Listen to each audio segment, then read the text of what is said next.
नागपूरच्या सदर police ठाण्याअंतर्गत VSA stadium जवळ भीषण दुर्घटना घडली।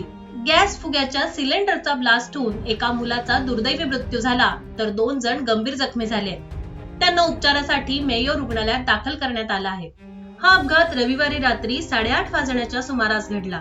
शिझान आसिफ शेख वय वर्ष 3.5 असं मृत मुलाचं नाव असून अनमत आसिफ शेख वय वर्ष 24 आणि फारिया हबीब शेख वय वर्ष 28 अशी जखमींची नावं आहेत।